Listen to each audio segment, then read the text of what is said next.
জীবনে অনেক মানুষ আসবে, সবাইকে যে আপনি আপন ভাববেন এমন কিন্তু না। আপনার জীবনের চারপাশের বাউন্ডারিটা এখনই ফিক্সড করে দেন। সেখানে কে আসতে পারবে, কে আসতে পারবে না, সেটা শুধুমাত্র আপনি নির্ধারণ করবেন। সব মানুষকে যদি আপনি বাউন্ডারিতে ঢুকিয়ে ফেলেন, মনে রাখবে সবাই তো আর মানুষ না।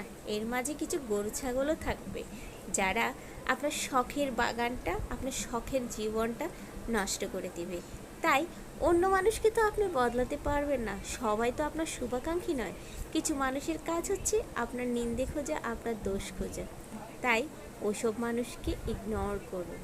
হ্যাঁ, আপনাকে নিজেকে নিজে বদলাতে হবে। নিজের ভালো থাকার অধিকার সবার আছে। কেন অন্য মানুষকে নিয়ে ভেবে নিজের সুন্দর জীবনটা নষ্ট করবেন? ওইসব মানুষের পিছনে আপনি যতটা সময় ব্যয় করবেন, ততটা আপনি অন্য কাজে লাগান। কোনো মানুষ যখন আপনাকে মূর্খ বলবে, হেসে সেখান থেকে চলে আসবেন। সব কথার উত্তর দিতে নেই, মুখের সাথে তর্কে যেতে নেই, সময় তার উত্তরটা দিয়ে দিবে।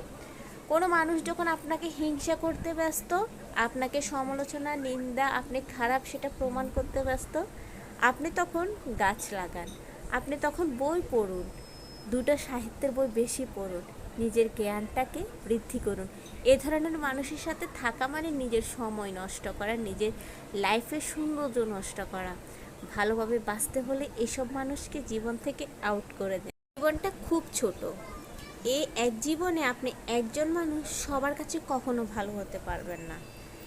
এক একটা মানুষ এক এক রকম যেমন হয়, ঠিক তেমনি তাদের মেন্টালিটিও চেঞ্জ হয়। আপনার মন মানসিকতার সাথে যে অন্য সবার মন মানসিকতা মিলবে এমন কিন্তু না। তাই নিজেকে সবার কাছে জাহির করতে যাবেন না, জনে জনে আপনি এক্সপ্লেইন করতে যাবেন না আপনি এটা করেন নাই।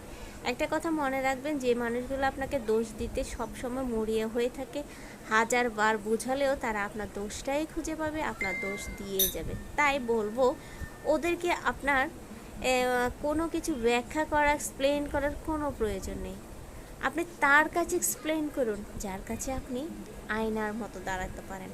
আয়নার সামনে দাঁড়ালে যেমন আমি আমার প্রতিবিম্বকে দেখতে পাই, ঠিক যে মানুষটা আমাকে বুঝতে পারে তার কাছে আমি কারণ বলবো। জনে জনে গিয়ে এটা কেন করেছি তার উত্তর দেওয়ার কোনো প্রয়োজন আছে বলে আমি মনে করি না। তাই কিছু কিছু মানুষকে জীবন থেকে ইগনোর করুন, নিজের গতিপথ নিয়ন্ত্রণ করুন, নিজের জীবনে বাউন্ডারি দিন। ওই বাউন্ডারিতে অল্প কিছু মানুষ রাখুন যাদেরকে নিয়ে আপনি ভালো আছেন। সবাইকে নিয়ে চাইলেও এখন ভালো থাকা যায় না, কারণ যত দিন যাচ্ছে মানুষের মন মানসিকতা তত চেঞ্জ হচ্ছে। তো আপনি তো আর চাইলেই পারবেন না সবাইকে ভালো রাখতে। আর একজন মানুষ কখনো সবার পছন্দেরও হয় না। তাই বলবো, সবার পছন্দ হওয়ার আপনার প্রয়োজন নেই। আপনি নিজের মতো করে বাছুন, নিজের মতো করে ভালো থাকুন। ভিডিওটি কেমন লেগেছে কমেন্ট করে জানাবেন। যদি ভালো লেগে থাকে অবশ্যই ফলো দিবেন। আজকের মতো বিদায় নিচ্ছি, নতুন কোনো ভিডিও নিয়ে চলে আসবো আপনাদের সামনে। ততক্ষণ পর্যন্ত অনেক ভালো থাকুন। আসসালামু আলাইকুম, আল্লাহ হাফেজ।